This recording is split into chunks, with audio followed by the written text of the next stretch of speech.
So, hey guys, Garnier today, bringing a brand new video. Today I'm going to show you guys how I hit so I've hit champion on multiple accounts.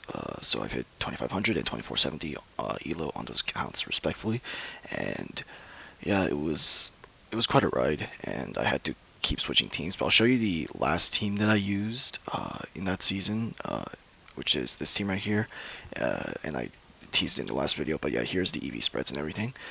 This team is outdated now, so I don't mind showing the EV spreads and the some of the prep notes. I've only shown one page of prep notes here to keep things as simple as possible. Uh, but yeah, it covers most of the common matchups, especially covers the general game plan, because in this video, what I want to talk about is that you want to have a general game plan usually, and you want to have different game plans and deviations for certain matchups, because that is what I feel like comes with a good team and knowing how to pilot it. So basically, when I see a bunch of players get into VGC, they pick up a random team that looks meta, and then they just kind of do whatever. Like, they just kind of play off vibes. They just throw a lead out, put two random Pokemon in the back, and they just try to think what the opponent's gonna do, and they just like try to hard read or tunnel vision on that. The problem is you can't do that. You can't do that and become a champion level player or top 300 player, top 500, maybe even top. You probably can't even hit top 1K doing that. To be honest, I'm saying this because the problem is that if you do that, it's too your gameplay is just too inconsistent. You are just essentially gambling, and the last thing you want to do in Pokemon is gamble. Which kind of sounds weird because of how much luck is dependent in this game, especially this meta, but you essentially want to minimize risks and try to always have what's the word? A situation or like a turn where you don't have to risk as much as possible. You want to be able to play general safe gameplay and um, and be able to take control of the situation. And the only way you should lose is forcing your opponent to read what you are going to do. Now, with that said, even with all the prep in the world, your opponent's prep could also just be better than yours, and that's where you're forced to commit to a read or a play. With that said, though, I do think that in the end, just being better prepared and being able to see in a team preview, okay, I'm bringing these two mods in the front, I'm bringing these two in the back, I'm clicking this move and that move, and this is the game plan I'm going to do against X lead, Y lead. I have to play around Basket Legion in the back, sweeping my team, something like that. Like, oh, you got to be like, you got to have a game plan. You got to know what you're doing, because if you are just going like, oh, hey, my opponent led these two Pokemon. I think he's going to do this, so I'm just going to click this and that. You're just gambling, and it's too inconsistent, and you're not going to win a majority of your games. When I got 2500 and 2470 on my two champions accounts, I was not actually playing too much. I was definitely playing a lot less than you would think. My win rate was just really good because I was winning most of my games. When I would get into a game, I knew exactly what I was doing most of the time, and I would stick to my game plan, and it would usually work out, and I'd win. That is the reality. So, if you want to hit champion yourself, you gotta be able to do the same thing. You want to be able to know what to do beforehand and already be prepared for the matchup. So, we'll go over one page worth of notes um, and how to pilot the team.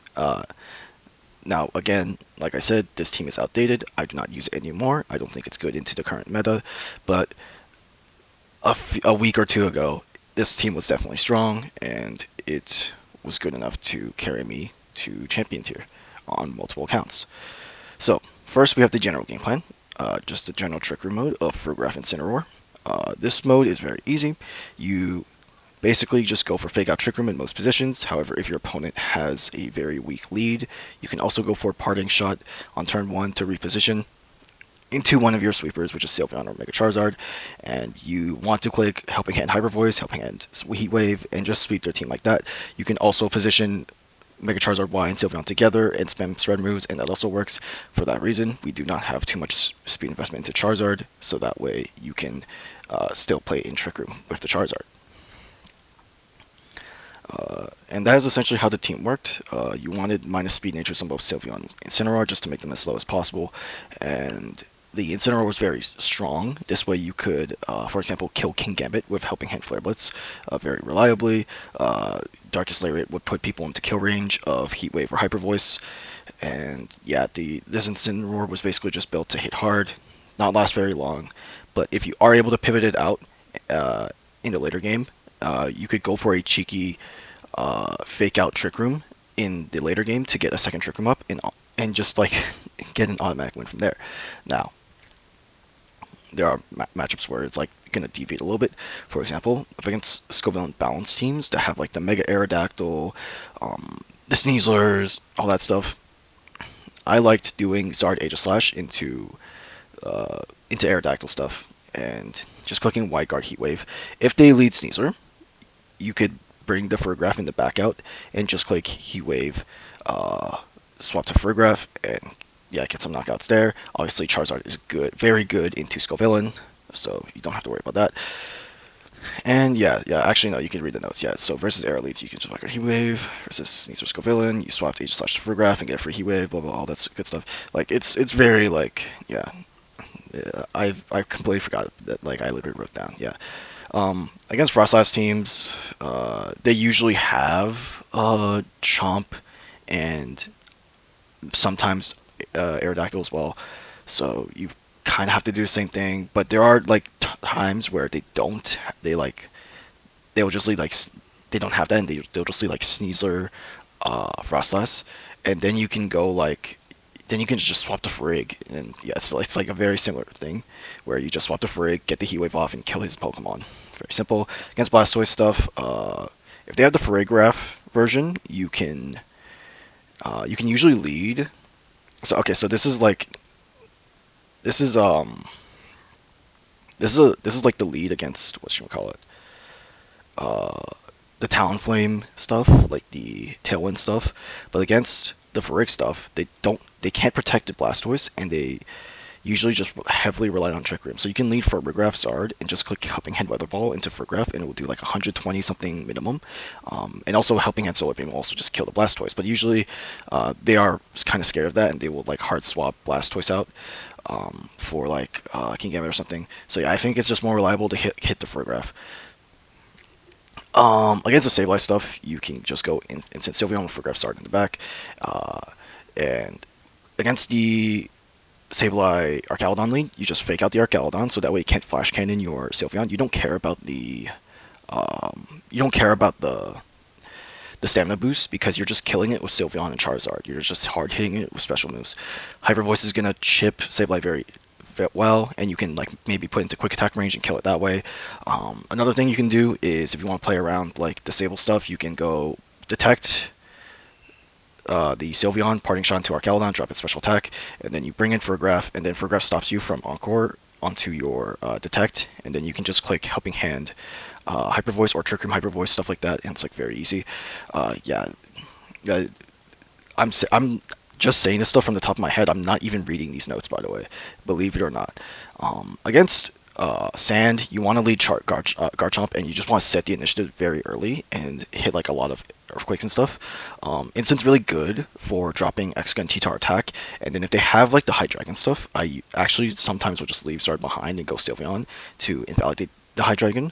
But if they don't, then Zard for just weather control is still really nice. You can, if you get the weather control and you swing early, like the important thing about swinging early and taking the damage lead is that way if you take your opponent to 2 Pokemon first, then that means you win the weather war. And that way you can just go Charizard, and as long as you chip down the Tyranitar by a little bit, you can finish it off with Solar Beam, which is really nice because especially since you have Sun, the T-Tar doesn't have like the Spadef boost. So yeah, like all this stuff I'm telling you right now is like it's just like me memorizing everything. But like here, these notes do have like a general good consensus of how to play it. Yeah, another thing is yeah, Age of Slash is faster than Tyranitar's usually because we have the Focus Sash max speed set out of and stuff, and you can kind of just jump scare them with like the close combat. You know, like maybe they'll click Earthquake with Excadrill, and then you'll go down the Sash, and then you close combat the Excadrill, take that guy down, and then you put in the Shadow Sneak range. It's like really good. Yeah, so there's like a lot of cool things about this team. But yeah, Aegis Slash, Wide Guard, Earthquake is usually how you want to win this matchup in the early game, and then yeah, there's like ways to convert it against Scoville and Rain. It's usually like the same thing as like the Arc Halidon Save Life thing, except you kind of don't want to lead Zard. You want to parting shot into it for better positioning, so that way you can. That way Zard is less threatened when it actually comes in. Yeah, that way it's like more safe. Against Zard X, my game plan. By the way, I've actually beat Vaughn's, the guy who went 10-0 in VR the beginning of May, with this game plan. So, hey, this stuff works, okay? So he led Sneasler, Zardex, and I led Sylveon Chomp, and he was afraid of Fergraph in the back, so he went Fake Out into Sylveon, Dragon Dance, Mega Evolved Dragon Dance, because he Mega Evolved because he was afraid of Fergraph in the back, and essentially because he was afraid of Fergraph, he didn't want to risk like my Garchomp getting Rock Slide off onto the Charizard, so he Mega Evolved it, and then I hit Stomping Tantrum into the Mega Evolved Charizard and took most of its HP. Sylveon got faked out, and then yeah, after turn 1, you usually want to swap out the Sylveon for Instant to reset the drops, and I was able to Flare Blitz the Steeler slot, trying to read a Sinistcha switch, but he just stayed. He just stayed and close combated my Instant, not realizing he didn't know that I had Chople, so I didn't die, and then I killed the Sneasler, and yeah, my Scarf Guard Chomp was able to like kill the Charizard, stuff like that. Like it was very good. Like I was in such a good position where he had Sinistra King get in the back, and I just spammed Charizard Heat Wave and won the game like that. He had to like, I think his win con was to he went for Protect on Sinistra, and he probably Kowtow Cleaved into my Zard. He needed to crit. Yeah, he needed to crit my Zard of Kowtow Cleave, and dodge the Heat Wave, but he didn't dodge the Heat Wave, so King Gambit just died and he like forfeited. It was like yeah, and yeah, this game plan literally is how I beat a guy who went 10-0 in Victory Road.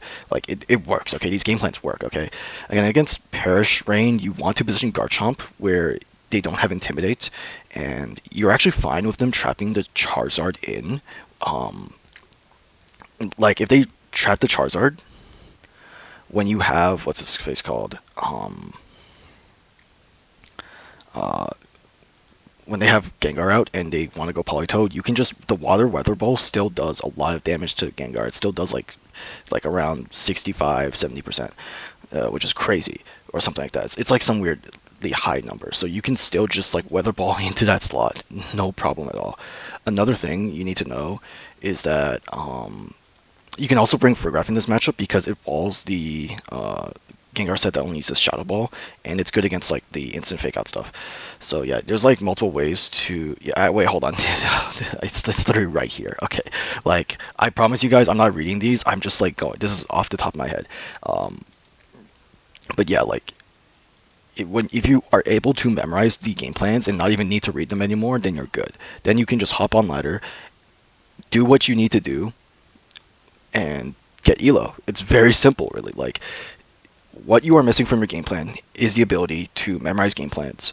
Sorry, what you're missing from your gameplay is the ability to memorize game plans. Sorry, and essentially just play on those game plans, and those game plans will win you most of your games. It's really that simple, kind of, but developing the game plans and doing all the theory crafting and lapping and team building, that's the hard part.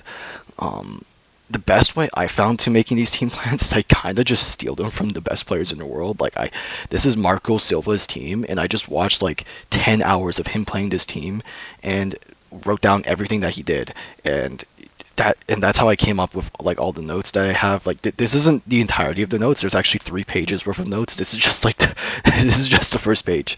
This is just the first page. But yeah, like honestly, these notes can be even more detailed if you want. Like there's like I you probably noticed that I mentioned a few things that aren't actually even written down on these because I kind of just learned them from experience and using the team on ladder.